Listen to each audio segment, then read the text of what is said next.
So the term for this is called prison gerrymandering. It's when they build prisons in predominantly white, rural, Republican communities. And the majority of people that we incarcerate in this country, in each state, is usually black and brown people out of urban developments or bigger cities. Now, these smaller rural communities that are predominantly white tend to vote Republican. This is where they build all the prisons. Now, they take all the people out of these cities who tend to vote Democrat and lock them up.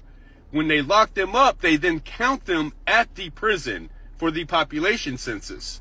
The prison becomes their official place of residence. The number of representatives is determined by the population of your local district. So when you're counting inmates in these districts, you're increasing the population, effectively increasing the voting power. The problem is these inmates cannot vote. They have no voice, which in return gives the actual residents in that district more voting power, all the while diminishing the voting power of the districts that you're arresting these people out of. Prison gerrymandering is a very dirty game, and it's how Republicans keep power in Florida. They have the trifecta. They have a supermajority. They've got the House, the Senate, and the governor's mansion because of prison gerrymandering.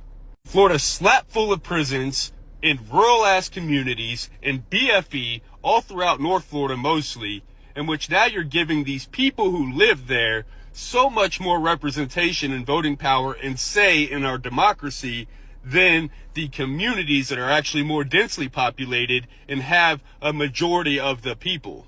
I wish more people would become educated on this so we can band together and vote to have this shit changed. This is why Republicans love voter suppression so much. This is why they do not want convicted felons to vote, but they want to put one in the White House.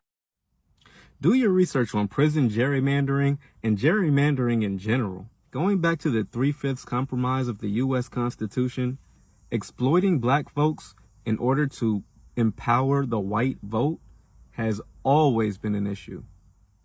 For he who has an ear to hear, let him hear.